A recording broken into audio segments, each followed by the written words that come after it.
जय श्री राधे।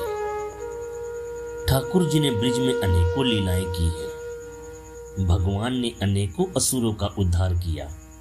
अघासुर, बकासुर, पूतना, अनेकों असुर श्री कृष्ण को मारने के लिए ब्रिज में आए और प्रभु ने उनका उद्धार किया।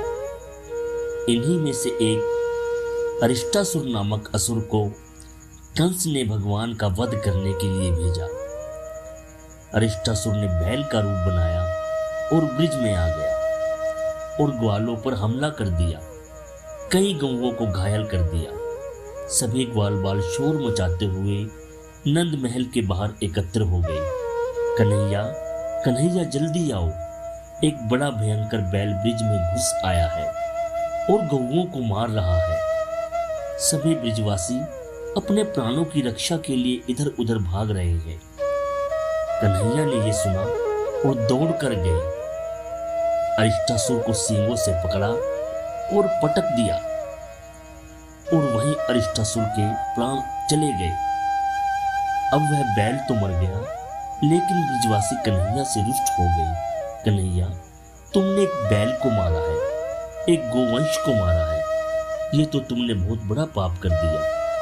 कन्हैया ने समझाया, वो एक असुर था, अगर मैं उसे ना मारता तो ये बहुत अनर्थ करता, लेकिन ब्रिजवासी नहीं माने।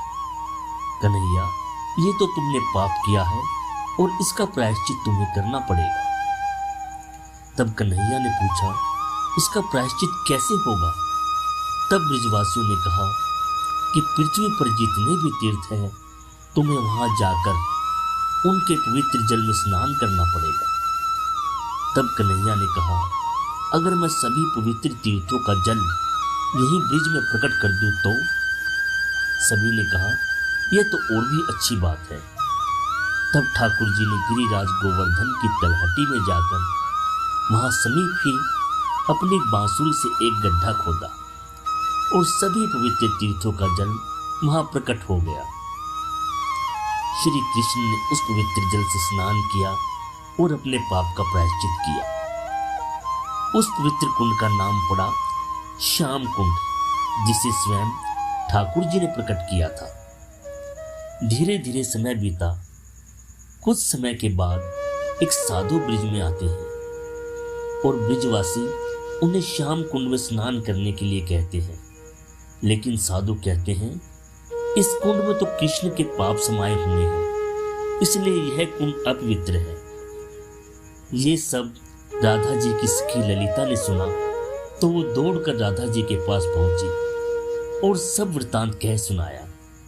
यह सुनकर श्री जी की आंखों से अश्रुधारा बह निकली। श्री कृष्ण अपवित्र कैसे हो सकते हैं? वह तो पाप और पुण्य से परे हैं। फिर भी श्री जी ने ललिता से कहा कि कुछ ऐसा किया जाए कि ठाकुर जी का कुंड पवित्र हो जाए। ललिता ने पूछा, ऐसा क्या किया जाए? तब राधा जी श्याम कुंड के समीप आई और अपने कंगन से समीप ही एक गड्ढा खोदा। वहां से एक जल की धारा प्रकट हुई। राधा जी ने उसे श्याम कुंड में समाहित कर ठाकुर जी के कुंड को पवित्र किया।